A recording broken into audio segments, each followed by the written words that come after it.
말씀의 제목은 예수를 주와 그리스도로 삼는다는 것.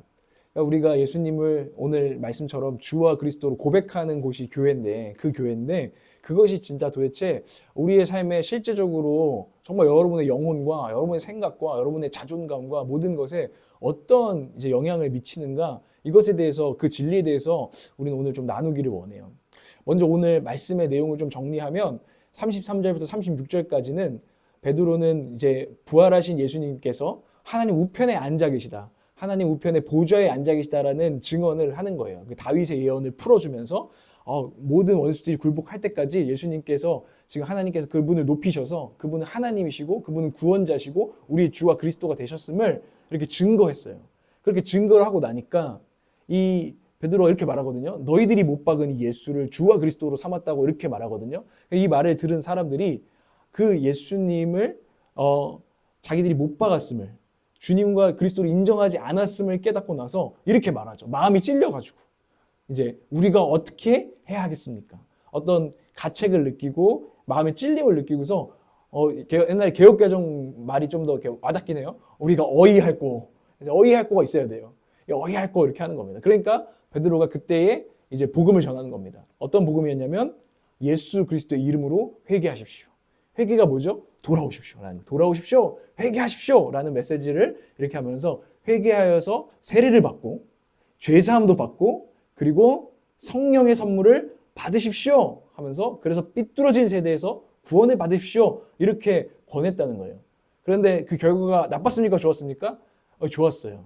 다행히 하나님께서 그날 역사하셔서 이 말을 들은 사람들 가운데 3,000명이나 예수님께로 돌아와서 신도, 믿는 자의 무리, 나 예수 믿습니다, 이게 세례를 받고 이제 공적으로 난 예수 믿습니다 고백을 하는 신도가 몇 명이 늘었다고요?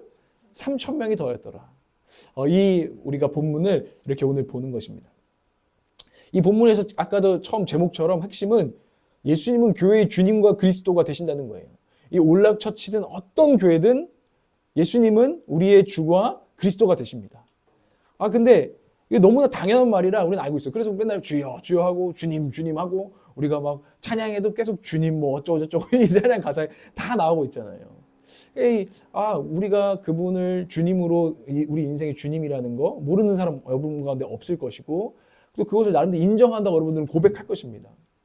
그리고 우리 공동체, 이 교회의 주인도 예수님이세요 라고 우리는 당연히 고백할 것입니다. 맞죠? 네. 그래가지고 여러분 막 전사님이 주인이 아니에요 하실 수도 있고, 예수님이 주인이세요, 이게 맞는 말이에요. 이 주권이라고도 해요. 주권, 로드십이라고 해요. 로드가 주님 이거잖아요. 근데 리더십처럼 로드십이라고, 이 교회가 주권이 살아있는 교회가 돼야 된다는 것을 이 고백 가운데 우리는 알 수 있어요. 이 교회의 주권은 예수님께 있구나. 뭐 이제 이 나라의 주권은 국민에게 있습니다. 그래서 국민 주권이라고 하잖아요. 근데 우리 이 교회의 주권은 누구에게 있습니까? 우리 예수님께 있습니다. 우리 주님께 있습니다. 사도행전 2장 36절에 그래서 이렇게 말해요. 하나님께서 여러분이 십자가에 못 박은 이 예수를 주님과 그리스도가 되게 하셨습니다. 이 이야기를 제가 드린 거예요. 그런데 이것에서 우리가 회개를 생각해야 돼요. 회개가 뭐냐? 그냥 마음이 좀 찔리고 마음이 여러분 무거운 게 회개입니까? 그건 회개가 아니에요. 여러분 회개를 그럼 모르시는 거예요. 저는 정말 여러분들이 혼자 그냥 마음만 그냥 무겁고 이게 회개라고 착각하는 그런 진짜 건강하지 않은 신앙인들 되지 않기를 바랍니다. 물론 회개에는 마음의 찔림과 때로는 슬픔, 이런 죄에 대한 어떤 막 그런 아픔들을 동반을 하지만 거기서 끝나는 거는 사실 회개가 아니에요. 회개한다는 것은 이 주권과 관련이 있는데, 우리가 예수님의 주권을 무시했음을 돌이키고 인정하는 것입니다. 내가 내 인생에 내가 주인처럼 지금 주님 행동했습니다. 분명히 주인님이 계신데 주권이 당신이 나에게 주권을 가지고 계시는데 그것을 제가 무시했습니다. 이럴 때 우리가 주님, 제가 다시 한번 주님께 이 주권을 돌려드립니다. 이게 회개라는 거예요. 예수를 우리의 주와 그리스도로 다시 한번 인정하고 그분께로 돌이키는 거. 세례가 나오는데 회개가 이제 세례로 이어지죠. 마음에, 우리 입술에 이게 회개의 고백이 있는데 이것을요, 내 마음속으로만 그냥 회개할 수도 있죠. 그런데 베드로는 권면해요. 세례를 받으라고. 세례를 받으라는 것은 뭐냐면 이건 일평생 한 번 받는 거예요. 그렇죠? 이거는 내적인 어떤 선포가 아니라요, 외적인 선포입니다. 그러니까 사람들 앞에서 그래서 세례식은 받는 거예요. 몰래 비밀리에 저한테 와가지고 저 세례 받게 해주세요. 이러면 안 돼요. 교인들이 그래서 다 같이 모여가지고 믿는 자들의 그룹이 모여서 세례를 주는 거예요. 왜냐하면은 이 사람이 이제는 제가 분명하게 고백합니다. 저는 예수님께 삶을 드렸습니다. 내 삶을 주님께, 제 주권을 주님께 넘겨드렸습니다. 라는 거를 사람들도 다 와서 보십시오 하고 공개적으로 회개하는 예식이 사실은 이 세례거든요. 그래서 세례를 받으라고 했던 거죠. 이 모든 게 사실은 내 삶의 주인은 누구시다? 주님이시다. 라는 것을 고백하는 거예요. 교회는 회개한 사람들의 모임입니다. 교회는 세례 받은 자들의 모임입니다. 그게 우리 교회라는 것을 우리는 성경을 통해서 보게 돼요. 그런데 이 주권을 우리가 철저히 인정하는가? 제가 그 베스트셀러 하나 여러분 다 읽으셨는지 물어보고 싶어요. 팬인가 제자인가? 다 읽어보셨나요? 매우 유명한 제자도에 대한 책입니다. 제목부터가 강렬해서 읽어보지 않은 사람도 이 말은 많이 알고 있어요. 사실 기독교에 대해서 많이 있어요. 팬입니까? 제자입니까? 하면서 되게 찔리게 하죠. 그래서 이 아이들먼 목사님이 쓴 책인데 그분이 팬인가 제자인가라는 질문을 이 크리스찬 세계에 던지면서 교회를 다니고 있지만 단순히 처치 고어가 아니라 그냥 교회 다니는 사람이 아니라 복음을 듣고 좀 아는 뭐 그런 사람이 아니라 당신이 팬이 아니라 정말 제자인가 묻고 있는 건데 그거를 이렇게 표현을 했어요. 팬은 누구이냐? 와서 환호하다가 사라져버리는 사람은 팬이다. 근데 제자는 누구이냐? 와서 죽고 섬기는 사람이 제자이다. 이거거든요. 다시 한번요. 와서 환호하다가 막 예배도 하고 주님 사랑해요. 아 주님 막 감사해요. 막 이런 거 하다가 어느 순간에 사라져버려요. 이건 팬이라는 거예요. 예수님을 좋아하고 그냥 호감을 가지고 있는 사람. 이게 팬이고요. 이제는 진짜 예수님의 말씀대로 와서 죽는 사람, 내 뜻을 내려놓는 사람, 이런 사람, 이 길을 가는 사람이 제자라는 거예요. 여러분 우리 교회가 제자들의 모임이 되기를 소원합니다. 그래서 이 분이 딱 제자에게 부르심이 있는데요. 3가지 부르심이 있다는 거예요. 예수님의 말씀을 근거로. 이걸 한번 생각해보세요. 예수님의 부르심에 응답하는 자가 이제 제자잖아요. 첫 번째 부르심은 나를 따르라는 부르심이에요. 뭣도 모르는 베드로 보고도 그래도 나를 따르라 했는데 베드로가 뭣도 모르고 사실은 그물을 버려두고 따라갔단 말이에요. 그래도 그 베드로의 안에는 설렘이 있었어요. 내가 이분에게 인생을 걸면 뭔가 될 것 같다. 행복함이 있었던 거죠. 예수님에 대한 어떤 사랑하는 마음과 예수님을 따라가는 것에 대한 행복감이 있었어요. 크리스찬들이 묻고 있는 거죠. 여러분들은 지금 예수님이 불러서 에클레시아, 부르심을 받은 자로 우리가 여기 모였는데 여러분 예수님을 따르는 것이 즐겁고 행복하세요? 나를 따라라는 음성이 맞아. 그래도 내가 다른 어떤 걸 따라가지 않고 참 아직도 잘 모르겠지만 전 예수님이 참 좋거든요. 제가 그때 큰형님 얘기했잖아요. 그분을 그래도 따라가는 것이 행복하다라는 사실을 제가 부인할 수 없거든요. 그분을 따라가는 것이 참되다는 것을 부인할 수 없거든요. 여러분 가운데도 이런 행복함이 있으시길 바랍니다. 그런데 그것만으로는 안 된다는 거예요. 첫 번째 부르심인데 그게 나를 따르라. 행복하게 주님을 따라가야지. 주님을 즐겁게 따라가야지. 이게 기본적인데 두 번째는 자기를 부인하라라는 부르심이 있다는 거예요. 자기를 부인하라. 이거는 이렇게 표현했어요. 고통스러운 부르심이다. 예수 따르다 보면 때로는 손해를 보게 되고 예수님 말씀대로 살려고 하다 보니까 내가 옛날 같은 예수만 안 믿었으면 저도 그런 소리 가끔 하거든요. 근데 그 진짜 스스로 초라해지는 말이긴 해요. 지나한테 내가 예수만 안 믿었으면 한 대 치는 건데요. 이런 얘기를 하고 나면 되게 혼자 하남자 같은 스스로 자책감을 느끼긴 합니다. 근데 예수님 따르기 때문에 진짜 참는 거가 있거든요. 예수님 따르기 때문에 제가 막 제 주장을 하고 할 수 있는데 내려놓을 때가 있는 거예요. 자기를 부인하는 거죠. 그런데 여기서 더 나아가서 예수님의 부르심은 이 부르심이 포함되어 있다는 거예요. 너를 부인하고 와서 죽으라. 나는 죽고 예수로 사는 거. 이게 우리의 부르심이라고 표현을 하는 거예요. 그러면서 이 부르심 안에 너는 얼마나 응답하고 있냐라고 물으면서 당신은 팬입니까? 제자입니까? 하는 거예요. 정말 너는 회개해서 주권을 진짜 완전히 드렸습니까? 얼마 지금 왔습니까? 근데 제가 이 말씀 묵상하고 다행인 것은 이 이분법적으로 나눠지는 건 아니에요. 저도 옛날엔 주님의 팬이었어요. 근데 어느 순간 조금씩 주님의 은혜 가운데서 제자로 주님께서 참 끌고 가고 계시구나. 이것을 느낍니다. 여러분 느끼고 계세요? 여러분도 아마 처음에는 그냥 여러분의 필요에 따라 여러분이 마음의 위로가 좀 필요해서 그냥 삶의 길을 못 잡겠어서 뭔가가 필요해서 여러분들은 예수님을 찾았을 수도 있어요. 그런데 여러분들이 저는 믿는데 여러분들이 점점 때로는 자기를 부인해야 되는 이런 것들을 마주하시면서도 예수님을 그래도 놓지 않고 따라가려고 하는 거. 여러분의 의지도 있지만 주님의 부르심이, 은혜의 부르심이 우리를 붙잡고 있는 줄 믿으시기 바랍니다. 그래서 주님은 팬에서 정말 우리를 제자답게, 베드로도 그랬거든요.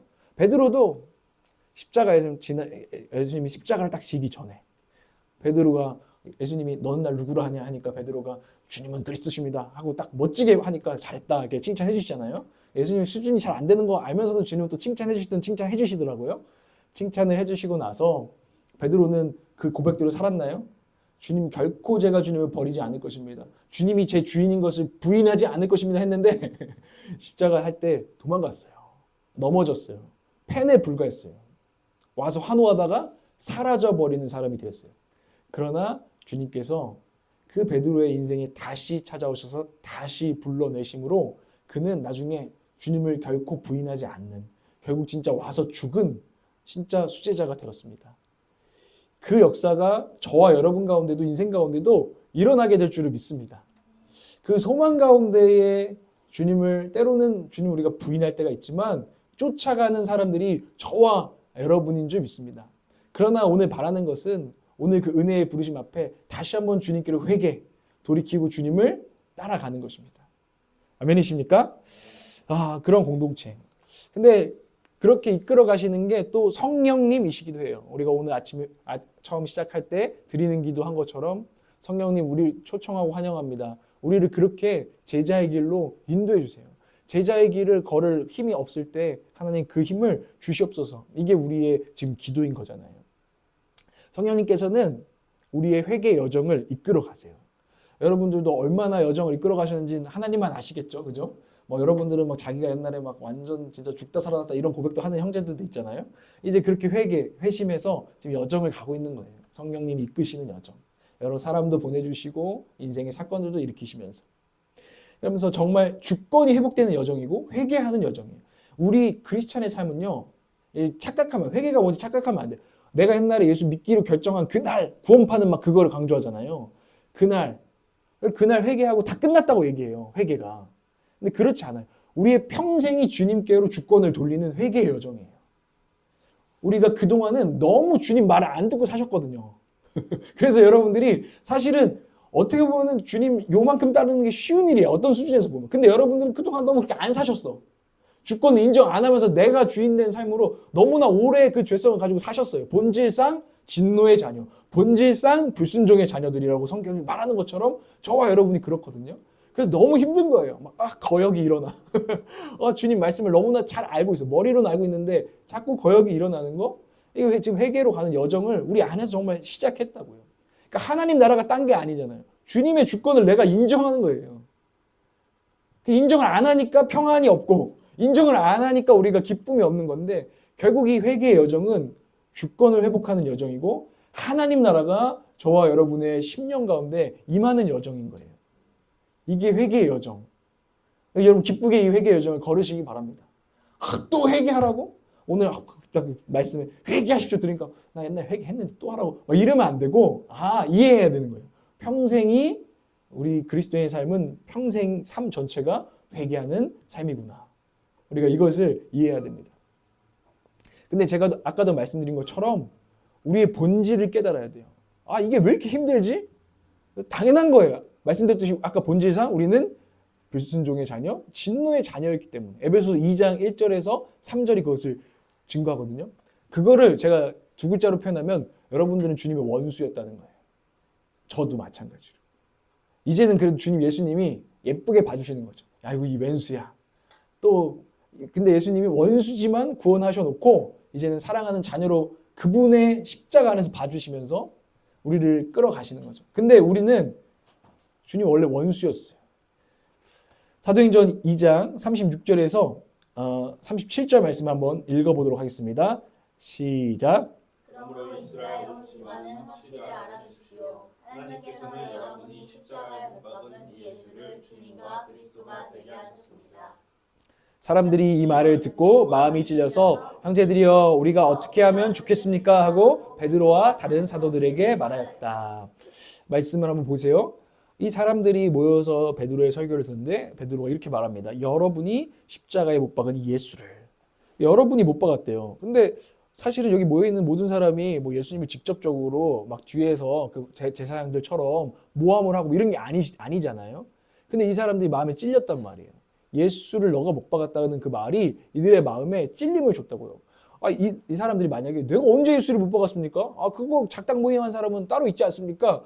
이렇게 말했다면 이들은 회개하지 않았죠. 자기가 예수님을 못 박았다는 사실을 몰랐으니까. 근데 성령께서 감동하셔서 이들의 마음에 저 예수가 못 박힌 건 나 때문이구나. 이것이 느껴졌다는 거예요. 그리고 내가 예수님을 무시했고 예수님을 거부했던 죄인이구나. 이것들이 마음의 찔림으로 다가왔다는 거예요.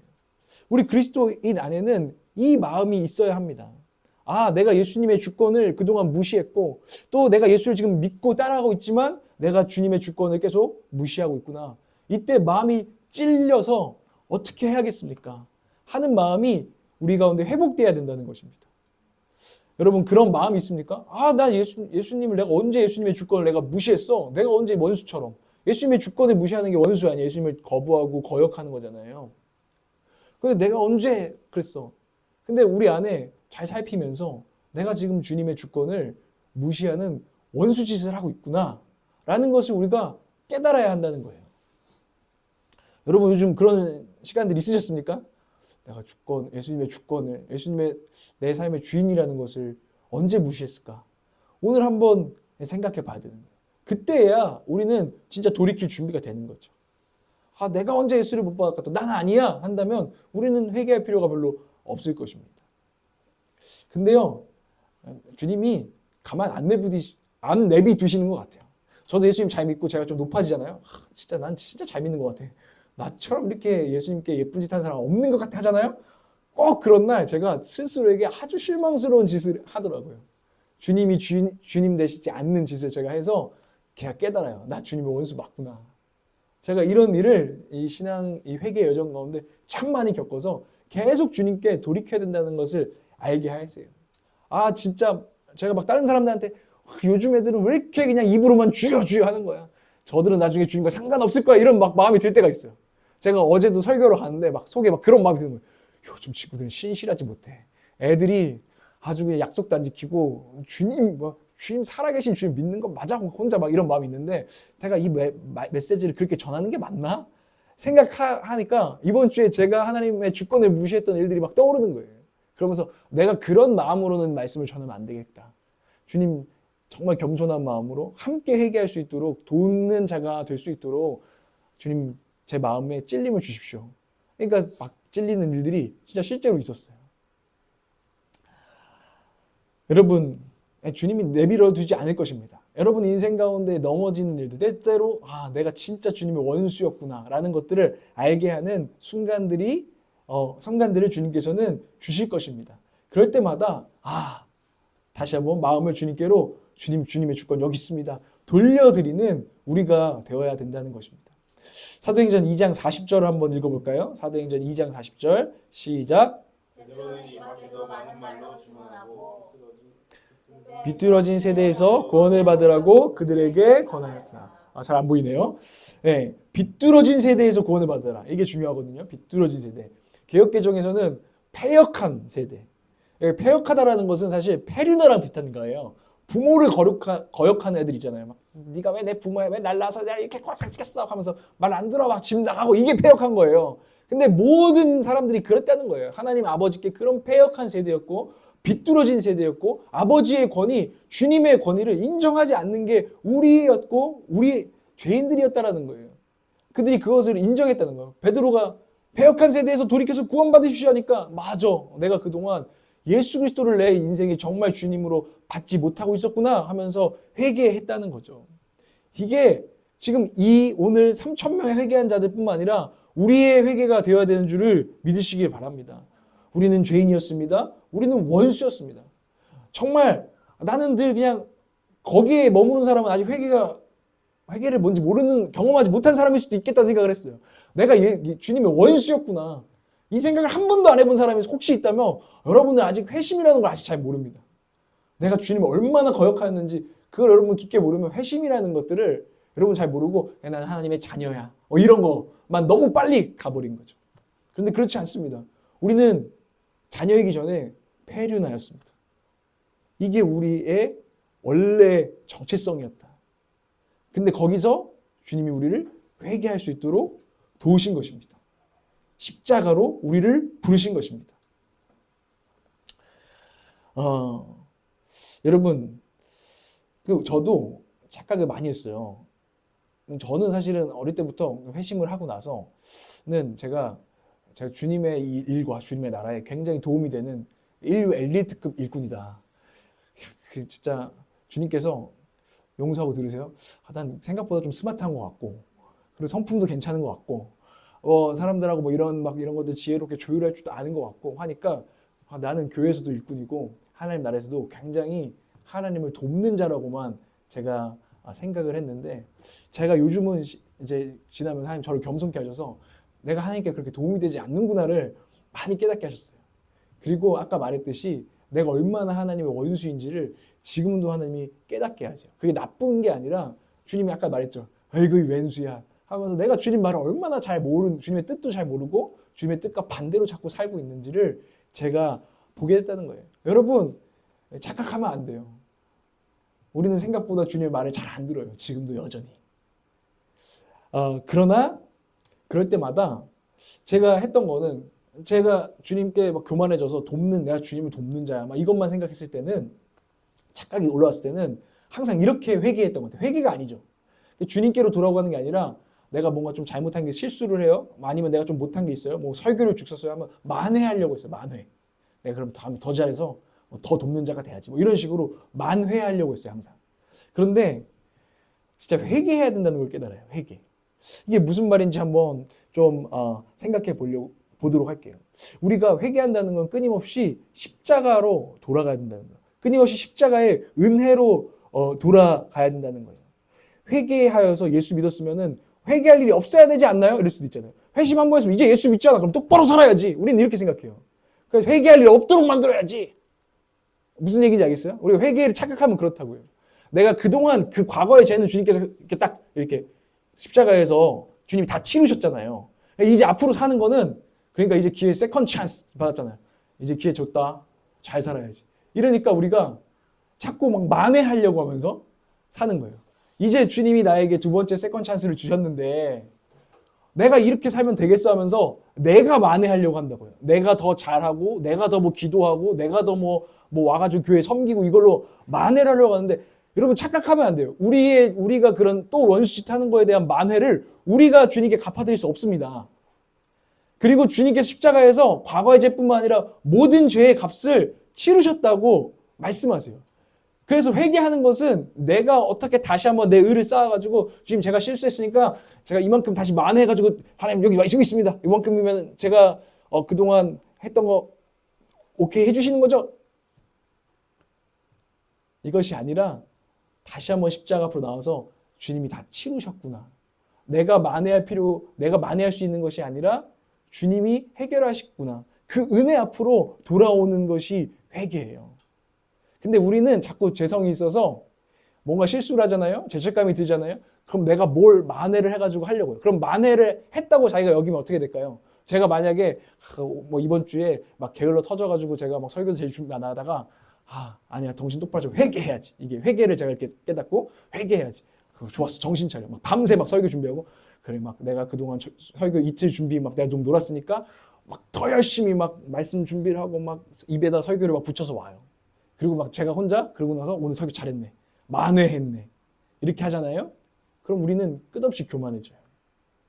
그리고 다른 사람들한테 정죄해요. 야, 너 그렇게 참 잘못 살았지? 와서 뭐 더 말씀 몇 시간 더 봐. 뭐 기도 몇 시간 더 해. 근데 그것은 회개가 아니에요. 어떤 분은 이렇게 회개를 설명하기도 하더라고요. 저 옛날에 제가 어렸을 때 회개에 대해서 설명 들으면 이 설명 많이 들었어요.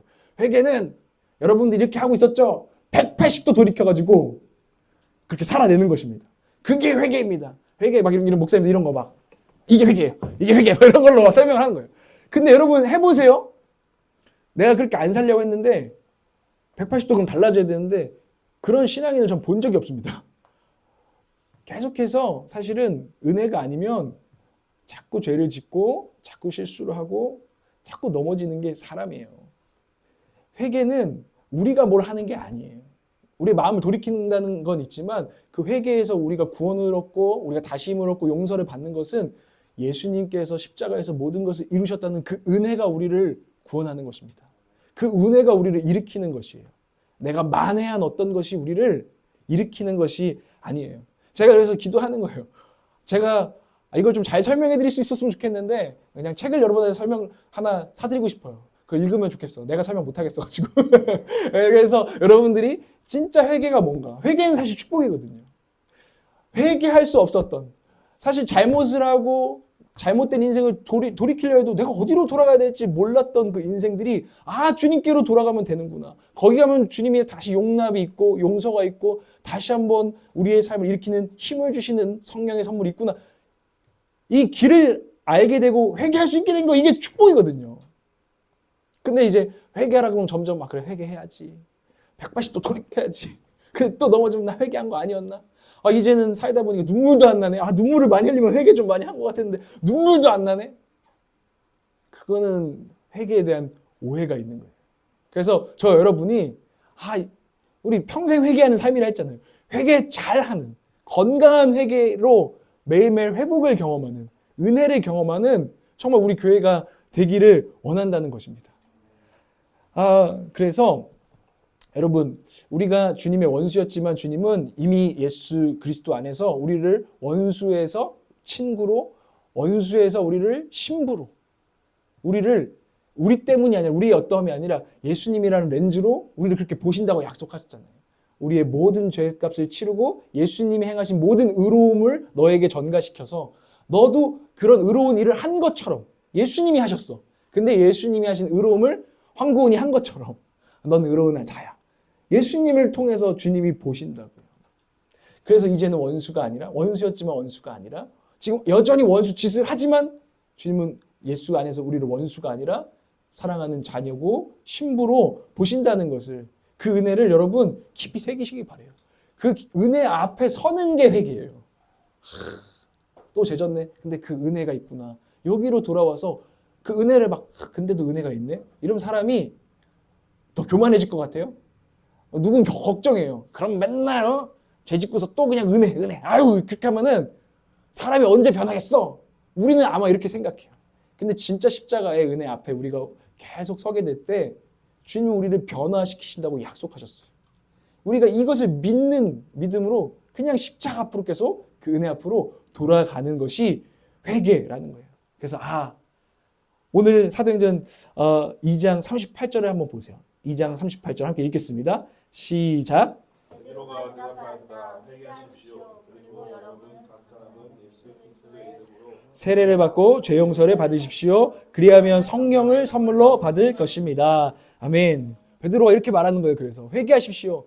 여러분들이 죄를 지었을 때 여러분들의 인생 가운데 스스로 수치심을 느낄 만큼 여러분의 실망스러운 모습을 봤을 때, 어떤 죄책감에 시달릴 때, 어떤 열등감에 여러분들이 시달리고 있을 때 여러분들은 회개하십시오. 돌아가십시오. 어디로 돌아가야 됩니까? 예수 그리스도의 이름으로 돌아가십시오. 예수 그리스도의 렌즈로 돌아가십시오. 십자가 앞으로 돌아가십시오.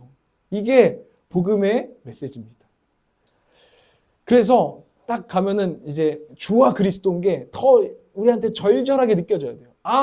다행이다. 예수님이 내 주인이구나. 바울이 그걸 깨달은 사람이잖아요. 주님은 내 주인이시고 나는 주님께 속했다. 나는 나에게 속해서 내가 책임져야 되는 인생이 아니라 나는 이제 주님께 속해가지고 내가 잘못을 해도 이제 주님이 책임지시는 거죠. 지호가 이제 우리 교회에서 이렇게 뻘짓해서 잘못을 했어. 그러면 어쨌든 제가 이제 담임 목회자로서 이제 누가 막 비난을 해. 그럼 제가 책임지는 거죠. 제가 잘못 가르쳐서 그런 겁니다. 비난하지 마세요. 제가 책임집니다. 근데 저는 사실 그런 능력이 없어요. 예를 든 거지. 네가 받아야 돼.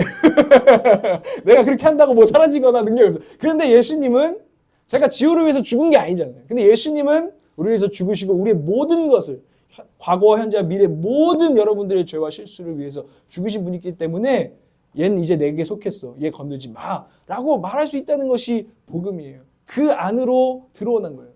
그래서 예수님이 주인인 게 참 다행이다. 누가 그러시더라고요.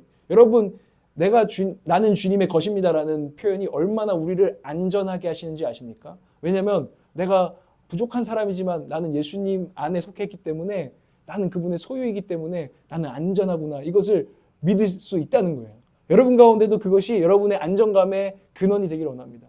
예수님은 우리의 구원이십니다. 그리스도라는 것은 구원이라는 뜻이거든요. 쉽게 말하면. 근데 아까 말했죠. 막 여러분들은 여러분 자존감 떨어지면 여러분이 스스로를 구원하려고 한다니까요. 뭔가 막 오늘 지호도 오늘 막 오늘 찬양 인도자 좀 죽순 것 같은데 다음 주 죽었어. 나 칼 갖고 온다.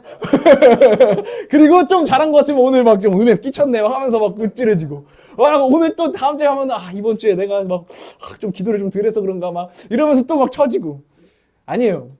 그건 우리의 구원이 나에게서 온다는 생각 때문이에요. 우리의 구원, 우리의 정체성, 우리의 자존감은 십자가 앞에서 주님이 주는 우리의 그리스도라는 우리의 구원이라는 그 사실 가운데서 그 반석 가운데에서 세워지는 거라는 거예요. 여러분 가운데 예수가 나의 주와 그리스도라는 고백이 이렇게 분명해지시기를 바랍니다. 막 주니어 주여 하는 자마다 막 이거 하지 말고 말씀대로 살아야지 이게 아니라 더 깊은 의미, 내가 예수를 주와 그리스도로 삼는다는 것은 그런 의미라는 것을 아시기를 바랍니다. 그런데 한 가지 참 감동적인 구절이 있어요. 사도행전 2장 34절에서 35절 한번 읽어보겠습니다. 시작. 하늘에 올라가지 못하였으나 그는 이렇게 말하였습니다. 주님께서 내 주님께 말씀하시기를 내가 내 원수를 내 발 아래에 굴복시키기까지 너는 내 오른쪽에 앉아 있어라 하셨습니다. 이게 예수님이 보좌에 앉으셔서 왕이 되셨을 때 다윗의 예언이거든요. 근데 저는 옛날에는 그래 우리 내가 믿는 예수님 앞에 다 무릎 꿇어야지 이 세상에 안 믿는 것들 막 이 마음이 있었어요. 그래서 주님 왕이십니다 이러고 막 이런 마음이 제 안에 막 되게 전투적인 마음이 있었는데 제가 이번에 묵상하다 보니까 내가 원수였잖아. 이걸 깨닫고 나니까 하나님이 이 원수들을 구원의 주님 앞에 무릎 꿇히고 굴복시킨다는 것이 구원한다는 의미구나라고 제가 깨달아지는 거예요. 주님의 원수였고 주님을 대적하였던 사람들이 주님의 십자가의 은혜와 사랑에 굴복되어져서 주님 당신밖에 없군요 하고 굴복되는 거. 옛날에 이반 로버츠라는 분의 기도 제목을 제가 말해드린 적 있잖아요. 밴드미 영어로 영국 사람이었기 때문에 나를 구부리소서 나를 굴복시키소서 막 저는 그때는 그것도 그래 막 순종 내가 하면은 막 내가 하나님의 불받은 사람이 돼서 엄청난 선지자가 될 것 같이 해서 좋았어. 나도 굴복하겠어. 막 대가리 받고 막 기도하면서 막 굴복시키시옵소서 막 이랬단 말이에요. 근데 주님의 그 십자가 앞에서 굴복되는 거예요. 주님의 사랑 앞에서 굴복되는 거예요. 내가 믿는 예수가 왕이야 막 이런 어떤 그 자부심 이런 게 아니라요. 그 십자가의 사랑과 용서 앞에서 굴복되는 거죠. 어느 순간 제가 알게 됐거든요. 제가 죄를 짓고 이럴 때 내가 어디로 갈 데가 없다는 걸 알게 됐어요. 제가 얼마 전에도 어떤 아저씨 만났는데 그 아저씨가 요즘 갈 데가 없어서 자기 회사에서 침대를 피고 자고 있대요. 가족에서 막 자기가 가족 안에서 상처를 받아가지고 뭔가 자존감이 낮아졌는데 집에서 자면은 막 잠이 안 온대. 그래서 어딘가 도망치고 싶은데 도망칠 곳이 없대. 내가 갈 곳이 어디 있지 하다가 이제 거기서 이틀째 주무셨다는 얘기 듣고서 저도 때론 공감합니다. 얘기하면서 제가 위로를 했어요. 근데요, 정말 사람이요, 죄를 짓고 자존감이 낮아지고 정말 수치심과 죄책감과 하나님의 원수되어서 하나님과 막 이랬을 때 정말 갈 데가 없다는 것을 느끼는데요. 근데요, 갈 데가 딱 한 곳밖에 없으면 거기 가서 굴복하게 돼요. 갈 곳이 없는 사람도 있잖아요. 그런 사람들은 되게 절박해가지고요, 와가지고요, 되게 충성하게 되는 걸 제가 보게 되거든요. 교회에 오신 분도 인생 막 여러 가지 돌다가 갈 곳이 없어서 여기에 막 터덜터덜 오신 분들 있잖아요. 그런 분들은 와가지고 굉장히 충성해요. 왜냐하면 굴복되는 거예요. 그 은혜, 내가 나를 받아주고 나를 이렇게 용서해주고 용납해줄 곳은 이것밖에 없다는 그 십자가 앞에 우리가 굴복되는 거예요. 여러분 그런 굴복의 순간들이 어떤 막 우리의 자존심을 상하게 하는 그런 굴복이 아니라 정말 우리가 어떻게 표현할지 모르겠어요. 갈 곳이 어디 있습니까? 예수님의 십자가밖에 없어요. 정말 그래요. 사람을 때론 찾아보고 의지해보고 하지만 하나님 결국 우리를 더 몰고 가시더라고. 주님 앞에 무릎 꿇게. 저도 그래서 요즘은 때로는 어려울 때마다 방문을 닫고 주님 앞에 무릎을 꿇습니다. 그 십자가 앞에. 이게 원수였던 우리를 굴복시키는 은혜라는 것입니다. 그리고 또 다른 의미로도 여러분들은 십자가 앞에서 굴복될 것입니다. 제가 주님의 용서와 용납 앞에 저 자신을 계속 굴복시키면서 그 은혜 안에서 계속 쓰는 회개의 여정을 가고 있는데요. 근데 때로는 이런 경우들이 생기더라고요. 내가 용서할 수가 없고 내가 용납할 수 없는 사람들이 이제 생겨서 제 마음에 어려움이 생길 때, 제가 이번 주에도 사실은 기도했어요. 아내랑 이렇게 뭐 하다가 내 마음에 좀 미운 마음이 사실 있었거든요. 고백을 하지만, 예. 지난은 몰랐을 수도 있어요. 근데 왜냐면 제가 십자가 앞에 가지고 갔거든요. 근데 제가 그날은 도저히 참을 수가 없는 거예요. 너무 화가 나는 거예요, 진짜로. 너무 화가 나서 하나님 욕 좀 하겠습니다 하고 십자가 앞에서 욕을 하고 참소를 했어요. 참소를 한참 하고 하니까 제가 십자가 앞에 나가서 하는데 참 특별한 주님이 제 마음에 감동을 주셨거든요. 그 예수님이 어쨌든 진아도 하나님의 딸이니까 날 때리라는 거예요. 그 십자가에서 상처 입으신 몸을 지니신 예수님께서 저보고 나를 때리고 네가 하나님 뭐 죽여주십시오. 뭐 이러면 이제 하나님께서, 그쵸? 하나님께서 얼마나 많은 기도의 제목이 있겠어요. 하나님이 공의로우신 분인데 서로 우리의 관계 속에서 막 우리의 마음을 상하게 하고 이거를 하나님께 하나님 저놈이 제 마음을 상하게 했습니다. 죄인입니다. 벌을 주세요 하면은 하나님이 벌 주셔야 되는 공의로운 분이잖아요. 근데 하나님께서 사실 그래서 우리의 참소를 받으시고 우리의 그 범죄자에게 쏟으셔야 되는 그 진노를 사실 우리를 구원하시기 위해서 예수님께 온전히 쏟아 부으신 거잖아요. 우리의 관계 안에서도. 그 복음을 제게 보여주시면서 네가 진아를 욕할수록 넌 진아를 건들 수는 없다. 왜냐면 그녀가 나의 딸이고 네가 욕하면 내가 대신 맞는 거다. 그러니까 제가 한참 욕하다가 주님 그만하겠습니다. 하고 제가 주님께 굴복됐어요. 왜냐면 주님은 제 아내를 결코 포기하지 않고 지켜주실 거예요. 주님의 십자가 앞에서. 제가 아무리 욕하고 때리고 참소해봤자 주님께 안 된다는 것을 알았어요. 주님의 사랑 가운데. 그러면서 제 안에 저 또한 용서하고 용납하는 마음이 생기는 거예요. 맞아요. 저도 주님의 소유고 그도 주님의 소유입니다. 라는 게 인정이 되는 거예요. 그리고 제가 무릎 꿇고 그냥 기도하는 거예요. 그럼 주님의 주권을 인정합니다. 주님이 알아서 하실 것입니다. 이게 진짜 마음으로 인정이 되는 거예요. 근데 때로는 또 와서 욕하고 가겠습니다. 이렇게 그때는 좀 맞아주십시오.